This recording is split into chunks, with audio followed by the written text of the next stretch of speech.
Hello, it's my privilege today to introduce our keynote speaker, Jim Lukashevsky. Jim considers incivility and indecency the world's greatest pandemic. He's one of America's most visible corporate go-to people for senior executives when there's trouble in the room or on the horizon. And as America's crisis guru, Lukashevsky is known for his ability to help executives look at problems from a variety of sensible, constructed, and principled perspectives. He's known for taking a business approach rather than traditional PR strategies by teaching clients to take highly focused and ethically appropriate actions. He believes that all questionable, inappropriate, unethical, immoral, predatory, improper, victim-producing, and criminal behaviors are intentional. All ethical, moral, compassionate, decent, civil, and lawful behaviors are also intentional. The choice is clear and always yours. Lukashevsky has written 14 books. His newest book, The Decency Code, The Leader's Path to Building Integrity and Trust, with co-author Steve Harrison, was published by McGraw-Hill in March 2020. Jim first served as a PIO during his service in Minnesota state government from 1974 to 1978. He was an assistant press secretary for former Governor Wendell Anderson and as deputy commissioner of the Minnesota Department of Economic Development. From 1988 through 2009, he served as a civilian advisor to U.S. Marine Corps Public Affairs. And in that capacity, he also participated in the Brigadier General Selectee's orientation course for 7 years. At one point, having coached nearly every active duty United States Marine Corps general. He has lectured and done seminars for all branches of the U.S. military. He's lectured at the Defense Information School and speaks frequently to a variety of PIO organizations. His writings on crisis management, being a trusted strategic advisor in leadership recovery, are so extensive that wherever you study public relations on the planet, you will likely see, hear, or view some of Lukashevsky's ideas. An active member of PRSA since 1974, in 1994, he was appointed the PRSA National Board of Ethics and Professional Standards. In 2015, the PRSA National Board appointed Jim BEPS Emeritus, and he remains an active but ex officio member of BEPS. It is our great pleasure to introduce Jim Lukashevsky.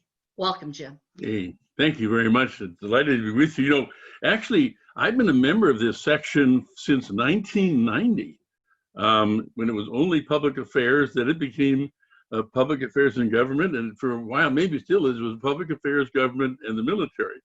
So I've been here a long time. I'm actually the third recipient of the Laurie Dennis Award, which the section awards not every year, but for service to the section and also service to PRSA nationally. And I just want just a moment about Laurie Dennis. He was an amazing guy. He was a senior communicator for the Los Angeles Water District. And if you ever saw the movie Chinatown with Jack Nicholson, it's an older movie, but it's still around a lot. It's a story of the politics of water in California, and it's a very, very interesting and intense movie. Anyway, the reason I mentioned him is because he really wanted to get something important done by the section, and he managed to write a book or get a book written, which is actually still available. And listen to the title. This was published in 1995 by PRSA, Public Affairs in an Era of Change, a Communicator's Guide for Business, Government, and College. And just goes to show you that no matter how things change, they kind of like stay the same. But a bunch of us were authors of various chapters, and you can still get the book for $175 on eBay if you're really dedicated. But it was a really interesting project and really set us apart from the other sections by publishing a book. Anyway, this is really an amazing program today because we're talking about this concept of incivility and indecency as a pandemic. Next slide, please.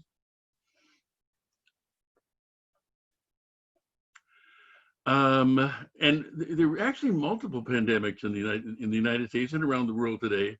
And you'll notice I list the coronavirus as number 2, because the coronavirus is not going to get everybody. It's going to get only about 80% of us, and it's going to be serious, and we don't know how long it's going to take and all the rest of it. But incivility and decency is a far larger pandemic, and that's because indecency and incivility affects all of us at some point in our lives, and for many of us, in many points of our lives.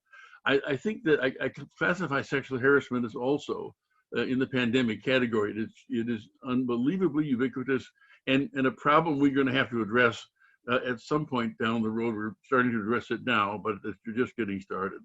But what I wanted to point out was and talk about, next slide, please, is this process of indecency and incivility in two parts. The first, I want to talk about this business of it's a pandemic and the fact that we're all going to be victims of this, or we all actually are victims, as you'll see as we talk this through. Actually, by what I understand of these two other pandemics, this notion of incivility and indecency actually is more pervasive than both of these other pandemics combined. But the last bullet reads: the indecency pandemic is the pandemic of incivility, indecency, humiliation, vengeance, and permanent irreversible victimization. This is really a serious problem. And so I'm taking this sort of dramatic approach to it because it's difficult to talk about it as a subject matter, I found, because it's just difficult. And we're not really talking about what this is all about. Today's program is about what the pandemic of incivility is all about and why it matters so much. Next slide, please. The second half of the presentation, we're going to talk about what we're going to do about it and what you are going to do about it and we're going to do about it as well. Sort of the way out, so to speak. But this is not talked about that importantly, but I've got a structure for you to consider, because as I said, all of us have been subject to these issues, this business of incivility. Next slide, please. I want to tell a story. This is Helio Fred Garcia. I know many of you must know Fred. He is really a legend in our business, based in New York, but he has activities all over the world. He has a new book coming out, which is really related to what we're talking about today. It's called Words on Fire: The Power of Incendiary Language and How to Confront It. It's going to be out, I think, in about 7 days, around the last day of this month, or the first day in July. It's a really powerful book, and I'm going to talk about it for just a minute. But notice what I've said about the book, and it's actually published on the cover. It's a mandatory reading and guidebook for every journalist, business school, legislator, and elected official. Important institutions in our society and culture have the affirmative responsibility to stand up and speak out against the users and use of dangerous language. And the reason I want to excerpt from this book is because as Fred was writing it, he was sending me sections of it, and I've known Fred for about 35 years. When he sent me the preface, I was absolutely stunned, because I've known him for all these years. I had no idea what was happening to Fred, and his story is very much related to what we're talking about today. And then I'm going to tell you a story about myself, which I've never told anybody. Okay, new slide, please. Let's see. Let's go back for a second to there. Good. What I want to talk about, I'm actually going to read this to you because it's so interesting. This is a part of the preface to the book. Okay, so this is really Fred talking. He begins this way: I am an immigrant to the United States, an American by choice. I chose to be an American because of all the places in the world, and I've been fortunate to have visited and worked in dozens of countries on 6 continents. This is one of the few places where your birth certificate circumstances do not determine the rest of your life. And with a national aspiration still at work in process, that encourages us to be our better selves. I've been able to build a good life here. I married a wonderful person, and together we've raised 2 remarkable young women. I graduated from 2 of the finest universities in the land, and I'm a professor at both. I work with or for some of the best companies on the planet. I pass as an American. I carry with me all the manifestations of white privilege, but it wasn't always that way. When I arrived from South America as a young child, I was different. I was different from all the other kids. I was an easy mark. I was scrawny with an unpronounceable name, a heavy accent, and a very weak command of the English language. I was a group of the others, the outsiders, you might say, and I was a target. I was tormented for years by a pack of boys who saw me as an opportunity to feel superior. I was constantly told to go back to where I came from, but what began with taunting and insults and name calling metastasized into physical violence and sexual humiliation. I was beaten. I was held down by boys who took turns urinating on me and then running off and laughing. More than 50 years later, I carry scars around my eye where I was kicked with a heavy boot. And now that I no longer have any hair, many of the scars are noticeable, especially the top and back of my head where I was hit with sticks, with rocks, and at least one instance, a brick. I also carry scars on my soul. I've had what many would call a very successful career in our profession, but in my 7th decade, I still have a visceral fear of being alone with men with whom I don't have a relationship of authority. I avoid sporting events. I don't hang around with groups of men. I have only a handful of male friends. My therapist advises me that more than 50 years after the assaults, I still suffer from a form of post-traumatic stress disorder. I'm still the cowering little boy, terrified of bullies. When I was 21, I became an American citizen. I took an oath affirming that I would protect and defend the Constitution and service the nation. I've done so. Most of my career has been a form of overcompensation for being inarticulate and a powerless child. And then there's those scars on my soul. Something to think about. Something to think about. We're going to talk about this. Now my story. It's a little different, but you get the idea here. I'm 9.5 years old. I'm working on, it's a Sunday actually in the morning, and I'm in the workshop my dad had, helping him fix things, okay? And so we're working at this, and he hands me something to work on, and I mess it up. I don't know what I did, can't remember what the thing was, but he turned to me at that point in time when I messed it up, and he looked at me and he said, "You jackass." Now, I'm 9.5 years old, so I don't really necessarily gather the impact of what's happened to me. But then we go upstairs to lunch, and we sit at the lunch table with my mother and 3 sisters, and he talks about what we were doing in the workshop, because they asked about it. And then he used that phrase again. He called me a jackass. I have to say, when you want to talk about scars on someone's soul, this was just the beginning of scars on my soul. But this is kind of what we're talking about today. It's not kind of, it is. It's this intentional behavior that occurs in our society. In fact, it occurs in all societies, and it occurs to all of us. I have to believe that something we're talking about, all of you are thinking about, hopefully, the things in your life that you've never told anybody about that really are the scars on your soul. It's the physical, intellectual violence that these circumstances cause. Next slide, please. And I want to start from the perspective of what I believe, because I think this will be helping you put it in perspective from what you believe, okay? You've heard this first part a bit already.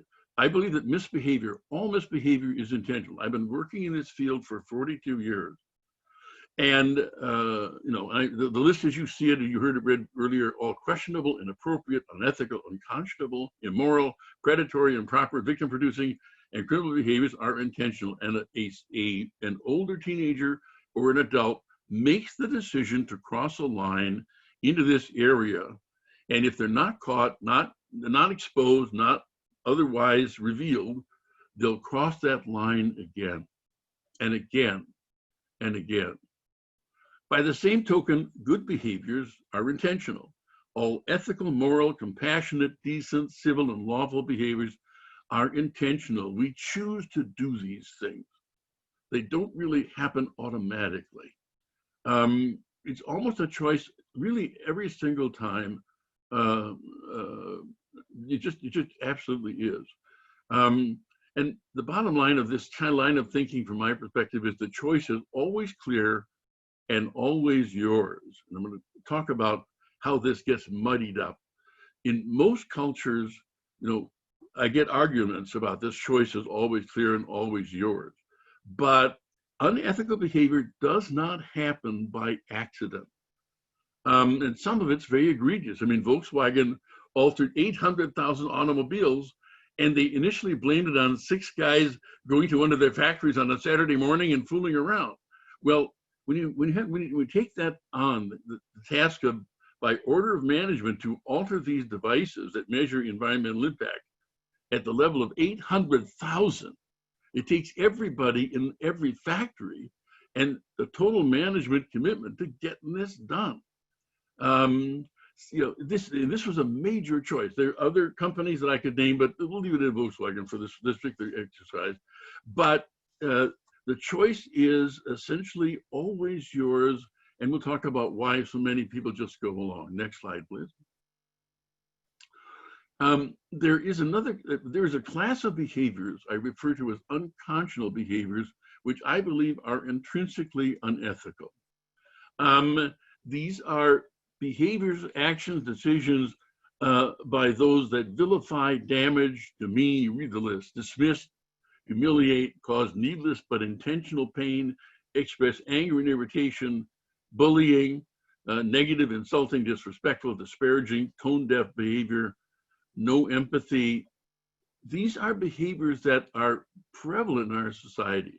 I'll show you a list in a minute of a full list of these, which I call the enemies of decency. And you know what? I believe these are intrinsically unethical, but they're not unethical in our code. They're not unethical in any code I could find on the planet. But these are the issues that really are tearing our culture apart right now. Next slide, please. I have to say, I always want to point this out. Your mother was wrong about one thing. What we're talking about here is the fact that, when you were 5 years old and the first time, somebody screamed at you or something like that and upset you and you went and talked to your mom about it, she said, well, don't worry about this. It's sticks and stones that'll break your bones, but names and words will never hurt you. Many of you have heard this phrase, okay? Now you're 6 years old and you're going to school and you leave school in the afternoon to go meet your mom to go home, and there's some person you don't even know in the playground who's shouting at you, demeaning you, humiliating you, and you realize that this wonderful thought by your mom is a lie. And for the rest of your life, you're going to know that this is a lie. And it's really what we kind of want to talk about here. Victimization by humiliation, in a way, is worse than death, because if you do get a broken bone or you survive an attack, so to speak, you will heal, but there are going to be scars. There's going to be things that are visible in these circumstances. But when it comes to humiliation, it's a different category altogether. Next slide, please. Some words, as it says here, cause irreparable permanent injuries. And that's really what we're talking about. Indecency is about, and incivility and these other enemies of decency, essentially are words and behaviors that harm, maim, damage, and destroy the spirit. But if you look down a little further in the slide, there are no scars, no bleeding, no broken bones, no bruises, no outward evidence that there's ever been a problem, right? You're going to be suffering these alone. And they last a lifetime. You can break an arm, you can be beaten up, but you'll heal from that. And you generally, it goes away. But unlike that, unlike physical violence, this is intellectual violence. This is private violence. And only you know what you're suffering. And, it has a toxic impact. It rarely kills, but it permanently maims you. And I have to believe that everyone in this audience, as a bottom note there, am I missing anyone in the audience? We all suffer from these things, and many of us still do and will do going forward. Next slide, please. Here they are. This is the complete list of the decency enemies tools in alphabetic order. I always like alphabetic order. Just take a look at these for a second. And I bet you can check off, a half a dozen at least, if not many parts of the list from your own life experience. These are the things we have to nullify and work against as we move through this process of understanding and combating indecency and incivility. Okay, next slide, please. Periodically during the presentation, I'm going to have these slides come up. We're not going to look at them a lot. You're going to have this presentation. It's a part of the package for your attending, and you'll have all these slides. These are the definitions for these 30 enemies of decency. Next slide, please.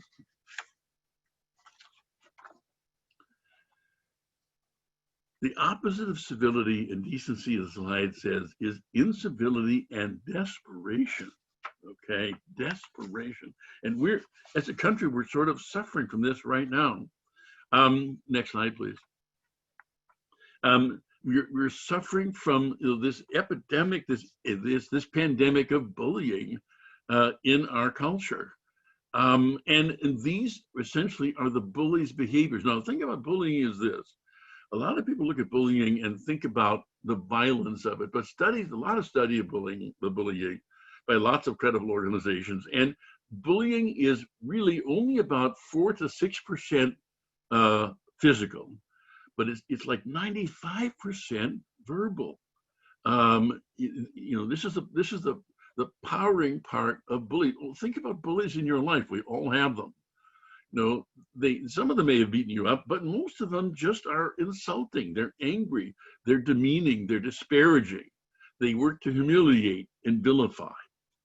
And then they whine about it when somebody complains, okay? These are word weaponizing strategies. And this is just a part of the process of understanding what is happening to us in these attacks on civility and incivility. Next slide, please. The question really is, how does this executed? We're seeing it every day. We have the behavior in the previous slide, but this is how it's done. These accusatory adjectives, these messy, insulting characterizations. We hear these sometimes in the news. We hear them in private venues. We hear them at work, perhaps. But this is a process which you kind of wonder if there's a school for this. But I'm not aware of one, except that our culture teaches these behaviors and accepts those behaviors. And we have to recognize that this is what's at work here, and we have to begin dealing with it. But I want to make one more point before we go on. And that essentially is that it's this phrase that says, what's the point? And what the point of talking about this is the realization that leaders and smart managers know what's happening. Those who vilify, those who demean, those who are bullies know they're doing it. This is a choice. And you might say, well, he got a temper. He's a little crusty some mornings. These are intentional behaviors. And if they're not essentially dealt with by being exposed, we'll talk about this in a minute, they get away with this and they keep doing it. And we just suffer, okay? It's very interesting the pattern that's used, because I work in these situations where we try to work on these circumstances, and this is part of the pattern that I recognize even in crisis situations. One of the things that makes a crisis is the fact that at some point in time, somebody in a position of authority or power steps over a line, and maybe they actually do it privately, although that's pretty hard. And all these things to sort of head fake us to not realize that behavior was intentional to begin with, going forward, and cause more damage than you can possibly count. And here's the other thing: once caught, when the truth comes out, it's interesting. There is an admission quite often, but most of the time, executive misbehavior is a great process of self-forgiveness. But eventually the truth comes out on these things, and even if it does, It doesn't necessarily stop the problem. But if we know what the pattern is, which is what I'm talking about, it will help us fortify ourselves to do what has to be done to get our lives together. Okay, this is a phenomenon that's occurring. This intentional neglect and avoidance of civility, decency, and ethics is justified every day. We make excuses for people and how they behave. I gave a couple of examples. We've sort of learned, not sort of, we've learned to sort of live with this stuff, but it still is just as painful, and it's still just as invisible when it goes forward. And I would just make one other comment in this vein, because we're going through the pandemic process right now, and we've also gone through other similar tough situations. And there's always somebody who advocates, as we've seen, something called a balanced approach.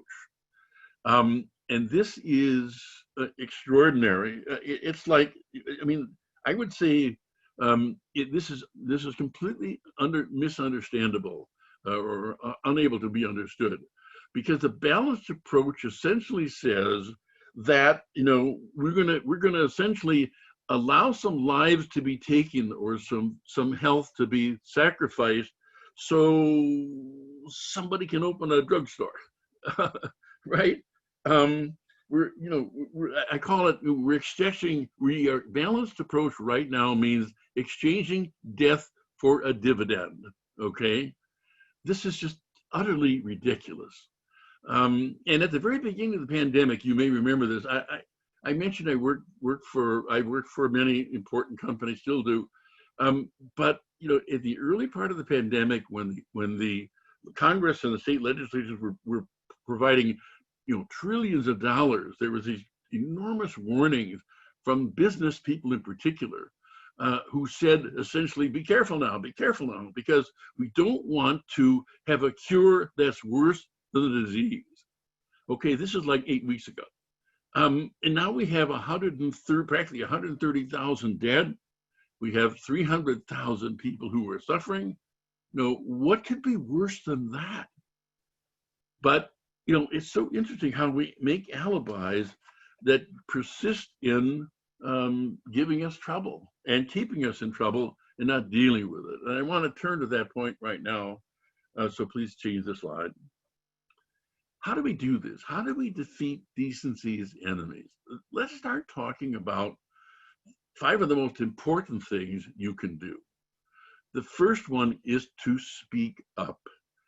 The number one enabler of unethical and unconscionable behavior is the silence of those who are afflicted and the silence of those who see it and know about it. And we enable people to behave this way unconscionably simply because we don't call it out. We have to start calling it out and saying that there's more appropriate behaviors in our culture than this, and you have to stop it. 2, work within your own organization. This includes your home, your church, the institutions you belong to adopt an ethical philosophy. I talk about this, of searching for ideal behavior in everything that is done. And this is also one of my bedrock beliefs, this concept of ideal behavior.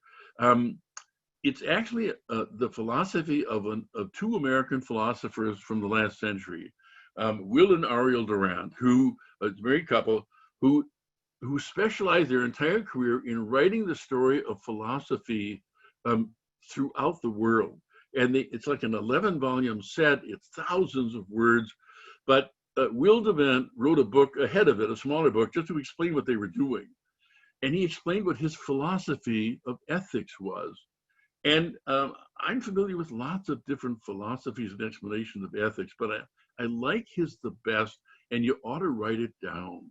It's just 5 words: the search for ideal behavior. That's his ethical philosophy. And you'll see how it plays into what I'm going to talk about going through this. So remember this concept, the search for ideal behavior. Number 3, name the offending behaviors and intentions.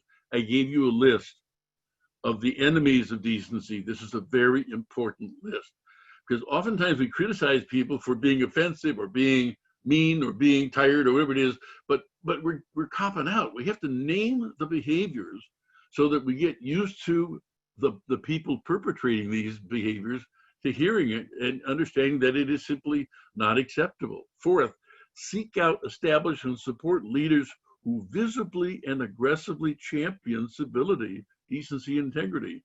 We got to look hard to find them. It's a little hard right now, but we have to begin to identify people. They're out there, whether they're corporate executives or neighbors or people at your church or your own relatives, who are mindful of how important it is to be civil, to be decent, to have integrity. And fifth, detoxify our own language, all right? We have to aspire, as I say there, to accomplish and expect others every day to change their language too. And what you find out in areas where this is working, that when you change your life, you change your words rather, you change the lives of others. Next slide, please. One of the fundamental truths of this discussion is that civility is the foundation for integrity. And this is what we mean by civility, okay? Small decencies. My co-author in the book that we were kind enough to show at the beginning of the presentation is in his company, large international company, is known really as Mr. Decency. He actually wrote a book called The Manager's Guide to Small Decencies. And he discovered and observed that, you know, it isn't big things that necessarily as powerful as small things that happen inside good companies. And what we notice about companies that are spectacular, and we have a lot of them, they're really brilliant companies, but they all get into trouble because they become great companies before they become good companies, and they have to backtrack and build the goodness in. We're going to talk about building goodness in just a moment, okay? Small decencies outside the company is what builds great companies. I'm mentioning two things here in this next bullet that are really important. I'm going to talk about them later, but the concept of apology and empathy are extremely powerful in building environments of decency and civility. I'll talk more about that in a little bit. And the issue really in the loss of civility is that we lose trust besides. And we get fearful. I define trust simply as the absence of fear, and fear as the absence of trust. And the issue here is essentially it's truly important to think about it from this perspective. This whole foundation of civility is really to build trust in the people around you, in what you think, how you behave, you know, what you intend to do, and getting them to do the same thing. And when you talk about trust, there is one ingredient that is really important in building trust, and that's the concept of candor. And I define candor this way. I define candor as truth with an attitude delivered right now. And what you find in trust building and trust rebuilding is that the key ingredient is candor, because the key ingredient of candor is truth immediately. One of the reasons we had trouble building trust is because we sort of we wait to find out what people think trust is, and then we try to match that. When trust is really simply about being truthful, honest, and open right now, and insisting on others that they be the same, okay? In essence, this is also the building blocks of ideal behavior. We'll talk about that more. Next slide, please. Just another group of, which you'll see in the collection when you get it, of the definitions of these unconscionable behaviors. Next slide, please. The first step in the process of really exercising the pressure to be civil is to begin to call out things that are not. And I call it, learn the mentality of speaking up to stop. And there's more examples in the handout material, but they're just four. One, when your words, deeds, or actions turn to vilification, stop. choose another pathway. If someone else's behaviors go this way, stop them and say, look, there's a better way to do this. There's a more civil way to explain this, okay? When you use sarcasm to ridicule, damage, demean, dismiss, diminish, or humiliate, stop, or stop somebody else. Call it out and say, hey, let's do it another way. What you propose is negative, punitive, defensive, and harmfully restrictive on others, stop, choose another pathway. And when your words or deeds exceed the boundaries of decency, civility, and integrity, just stop. Choose another path. There are many paths, and I'm going to show you some in a moment, to decency and civility. Next slide, please. These are the big ideas that go along with civility and decency. And it's useful to think about these. It's about reconciliation, coming together, common understanding. It's about engagement, helping others essentially move more towards civility and decency, mutual understanding that we actually talk about in our families, at our churches, in our business, and the other activities we engage in. Again, to build trust and respect, to really focus on building trust and respect, okay? And just a thought at the bottom there, that civility and decency begin with positive language. One of the most insidious forms of misunderstanding that we use is in all of our work and living, we have lots of phrases that are simply negative. It's mindless negativity. One of my favorites is, I don't doubt that you're right. Well, that's a double negative. And actually, double negatives don't create a positive. They just create more confusion because you want to eliminate negative language altogether if you can. If you're a chronically negative person, it's going to be very hard to execute this and to find ideal behaviors, frankly. Next slide, please. Again, more of the 30 items, more completely defined. You have this material in your handout. Next slide, please. Years ago, when I started working in these issues, because a part of crisis response is dealing with the victim dimension, and the victim dimension really relies on civil and a decent behavior, compassion and honesty.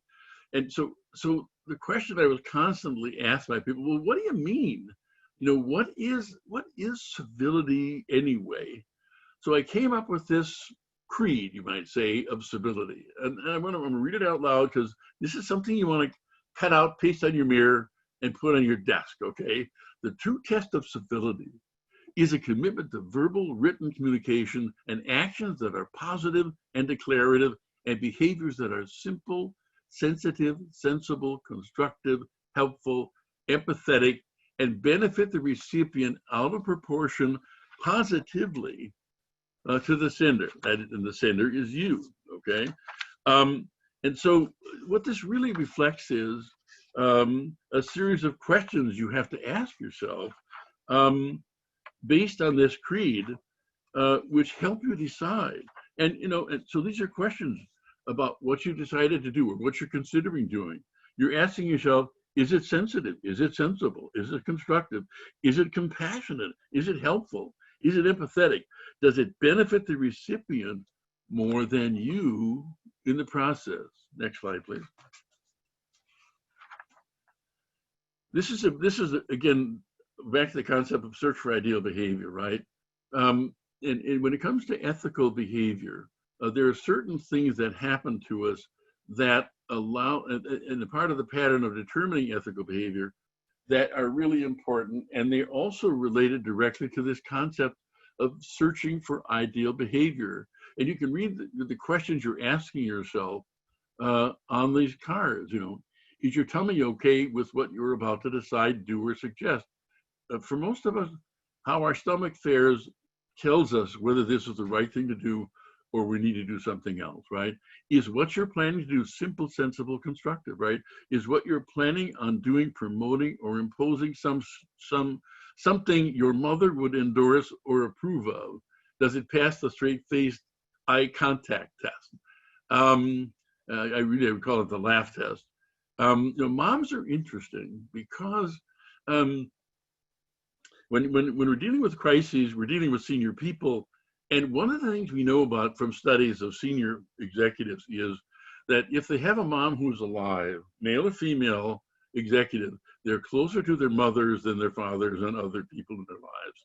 And sometimes it's so close that before the boss knows there's, when he realizes there's a problem or she realizes there's a problem, before she lets everybody else in on it, she calls mom and says, and talks it over with her.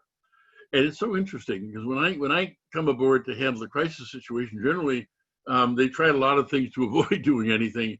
But my first question often of the chief executive and officers is, what's the conversation with your mom going like? What is she telling you?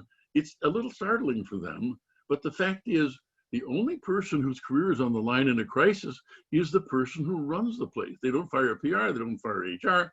It's the boss they fire. So this is on their minds.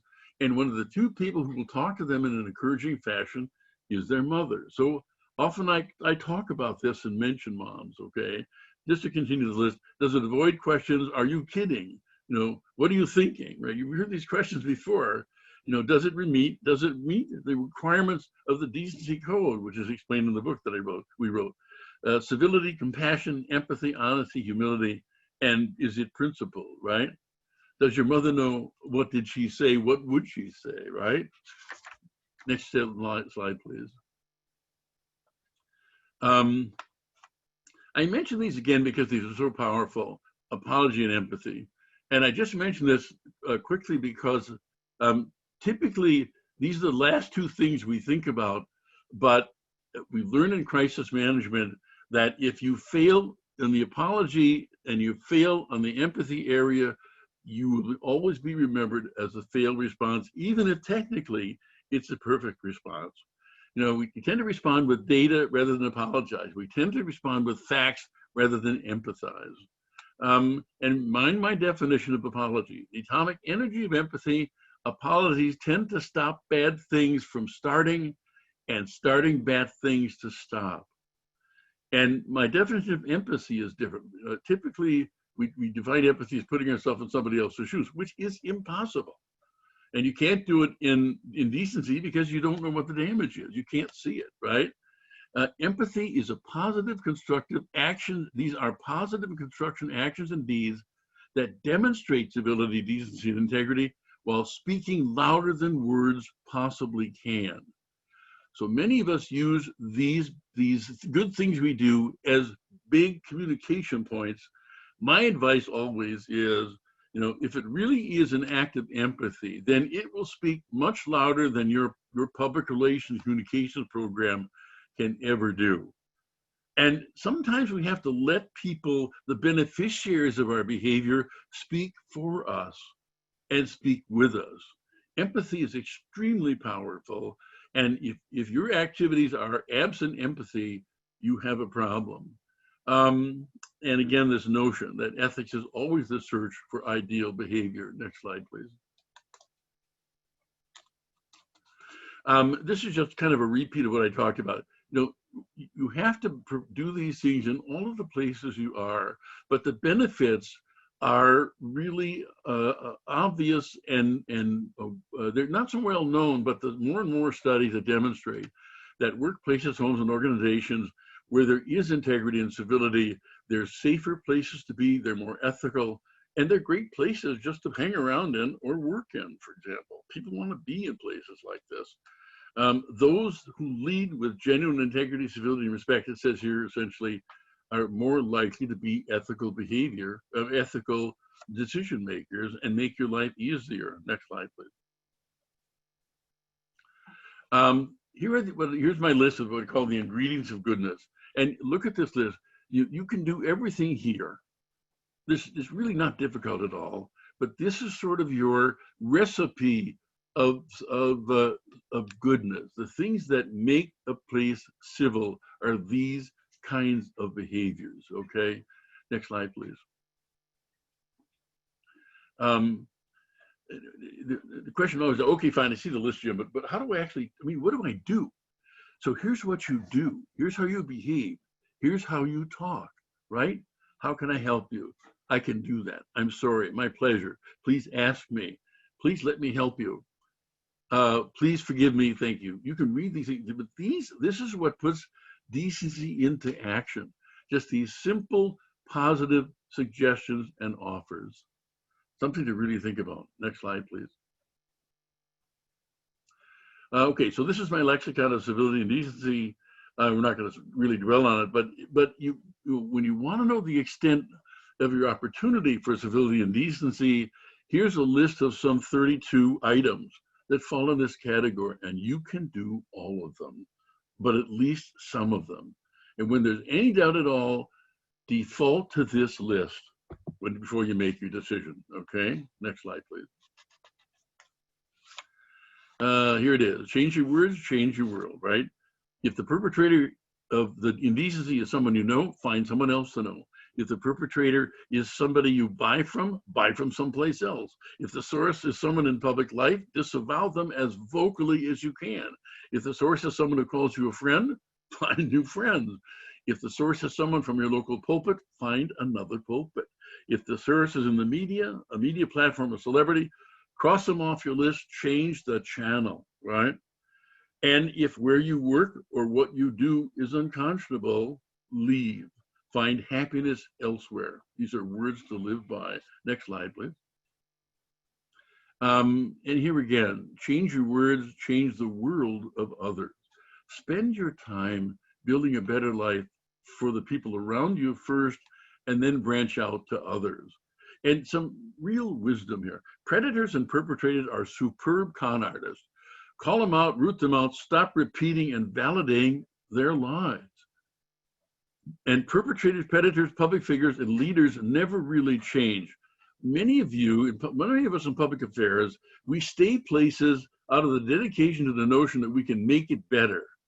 If you have somebody in charge or somebody involved in running portions of your operation who behave in these negative fashions, you really have no choice but to get out of there. They're not going to change. As much as you want them to change, they're not going to change. Next slide, please. This is in closing, this is your mission, should you choose to accept it. And these are things to think about, things that you can take action on to help this process of becoming civil and helping others become civil and decent and reestablish their integrity going forward. As you can see, I think everything I've talked about today is completely doable, and you can completely be successful. Okay, I think the goal is to remember to look forward to having a civil life, a decent life, a life that's built on doing those things that are important and helpful to do. One last slide, and that is how you get a hold of me. I'm anxious to talk to people about this. I'm going to be talking and writing about this for a long time. And I'd like to help people who have questions about this. So you can reach me by any of these means. You can send me an email. You can call me if you like. I'm on the web. By the way, there's a free newsletter on my website that comes out monthly. Just go on www.enon11.com and sign up for free. I publish something every month. I'm also on LinkedIn, Twitter, as you can see, and YouTube. Well, a great rush together on a topic that is really important. Thank you so very much for paying attention to me today. I hope this is helpful, and I look forward to talking with you about this because public affairs people are on the leading edge of making this happen. Have a great conference. Thanks again. Have a safe summer. Bye-bye. Thank you so much, Mr. Lukashevsky, for that wonderful presentation.